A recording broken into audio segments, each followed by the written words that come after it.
Bonjour, c'est Anne. Dans la série Comment est-ce qu'on fait des perles en verre, en fait, ça ne va pas être exactement lié en fait à comment on fait des perles en verre, mais je me suis dit que ça pouvait être intéressant d'essayer de vous montrer comme une forme de podcast. J'ai plus envie de le faire sous forme de podcast que vidéo, mais en même temps, voilà, sur YouTube, c'est plutôt une vidéo, mais c'est plutôt moi qui vais parler finalement. J'aimerais vous montrer un petit peu qu'est-ce que c'est la journée d'un artisan, de quelqu'un qui doit vraiment, dont c'est le métier et qui doit vivre en fait de cette activité-là. Qu'est-ce que ça représente? Parce qu'il y a beaucoup de gens qui ont vraiment absolument aucune idée, en particulier les gens qui se lancent simplement parce qu'ils ont des activités de hobby créatifs qu'ils adorent et qui se disent je vais en vivre. Et puis on ne se rend pas forcément compte de ce que ça représente, de ce que ça représente en charge de travail, de ce que ça représente en charge mentale permanente, de savoir, parce que voilà, quand on est artisan, on est indépendant et on n'a pas de salaire et il faut vivre. Et il ne s'agit pas juste de vendre une ou deux pièces de temps en temps à des copains, mais il faut arriver à en faire un business et c'est compliqué. Donc je me suis dit que peut-être une petite série de vidéos pour vous essayer de vous décrire un petit peu la journée, en fait, qu'est-ce qui se passe dans une journée et qu'est-ce qu'on fait. Donc là, on n'est pas tout à fait au début de la journée, malgré le fait que je sois dans mon atelier. Je fais un petit tour, voilà, c'était la partie visible, plus ou moins ordonnée, la partie qui est réservée aux clients. Mais il y a tout le reste derrière moi. Hop, petit tour dans l'autre sens. Et donc, en fait, je viens d'arriver à l'atelier et j'ai déjà...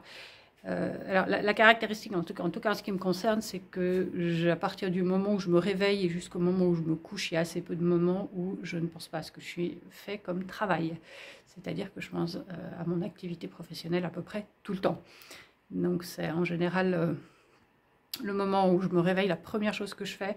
Je ne dis pas qu'il faut le faire, je ne dis pas que c'est bien, mais n'empêche, c'est quand même ça que je fais pour savoir comment je vais organiser ma journée. Avant même d'avoir pris mon petit-déj, je vais regarder ce que j'ai fait comme vente pendant la nuit, si j'ai fait des ventes pendant la nuit, pour savoir ce que je vais devoir gérer et ce que je dois faire depuis la maison avant de venir à l'atelier, parce que j'ai plusieurs boutiques internet et il y en a certaines où je dois gérer soit des impressions à la maison, parce que j'ai une meilleure imprimante à la maison qu'à l'atelier, soit la préparation de paquets, de choses comme ça, soit simplement discuter avec les clients. Et il y a donc toute une partie du travail que je fais le matin, après le petit-déj.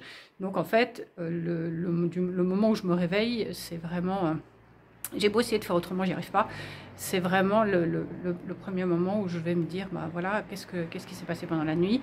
J'ai beaucoup de clients qui sont à l'étranger, en particulier aux États-Unis, donc il se passe des trucs pendant la nuit. C'est pas parce que moi je dors que mes boutiques sont inactives. Et puis, du coup, bah voilà, je vais organiser ma journée en me disant, bah voilà, le matin, j'ai ça à faire que je vais faire à la maison parce que c'est plus facile de le faire là-bas.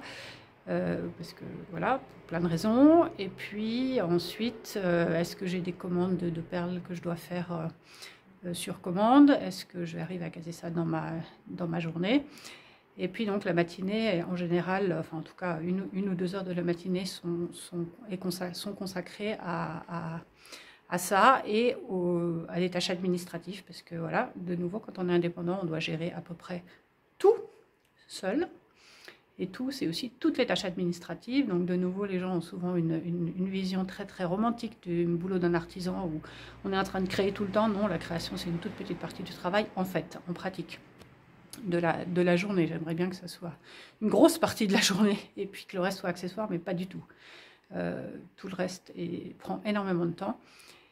Et donc, voilà, donc le matin, je vais commencer par faire tout ça, discuter avec mes clients, et puis gérer les choses, d'une part toutes les choses que je peux faire à distance, et puis ensuite je prépare tout ce que je dois préparer pour envoyer depuis la maison, et je fais un passage, quand je prends ma voiture pour aller à l'atelier, je fais un passage par la poste ou la boîte aux lettres qui est relevée le jour même, parce que voilà, il y a des boîtes aux lettres partout, mais elles ne sont pas toutes relevées le jour même, et quand j'ai une commande à envoyer, je veux qu'elle parte le jour même.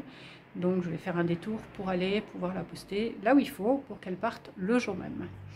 Et puis là, je ne suis pas encore arrivée à l'atelier, hein, loin de là. Et pendant ce temps-là, je réfléchis en même temps dans le trajet qui m'amène à l'atelier, à comment je vais organiser la partie production de la journée, parce que ça, je peux évidemment le faire qu'à l'atelier. Et donc, chaque jour, en fait, il faut que je réfléchisse à combien je vais faire de pièces, qu'est-ce que je vais faire comme pièces, quel but elles ont. Alors, il peut y avoir des commandes spéciales qu'il faut que je réalise. Mais très souvent, il y a simplement des shows qu'il faut que je prépare. Et du coup, il faut que je produise beaucoup, que je produise surtout des choses nouvelles pour pouvoir en renouveler l'offre et pour pouvoir continuer. Parce que j'essaye évidemment toujours d'attirer des nouveaux clients, mais j'ai aussi des clients qui reviennent régulièrement et ils ont besoin absolument d'avoir que je fasse des nouveautés en fait, en permanence, tout le temps. Et donc je fais en moyenne 2 shows par mois. Et quand les shows marchent bien, je vends une assez grande quantité de perles et du coup j'ai plus de stock. Et donc j'ai à peu près 2 semaines pour reconstituer mon stock. Et ça veut dire qu'en fait, chaque minute de mon temps passé à l'atelier doit être productive. Et ça, c'est aussi quelque chose dont on ne se rend pas forcément compte. Il ne s'agit pas d'aller, d'être là en se disant « Ah, tiens, qu'est-ce que je vais faire? Je vais faire des essais, je vais faire des tests. » Alors, si on a de quoi vivre, c'est bien. On n'a pas besoin de se poser cette question-là. Mais en l'occurrence, pour moi, chaque minute de mon temps doit être productive. Et ça demande une organisation importante. C'est un stress permanent parce qu'on se demande tout le temps si on va arriver à produire suffisamment, si on va arriver à trouver des nouvelles idées, parce que c'est tous les jours, hein, c'est pas juste une fois de temps en temps, c'est tous les jours.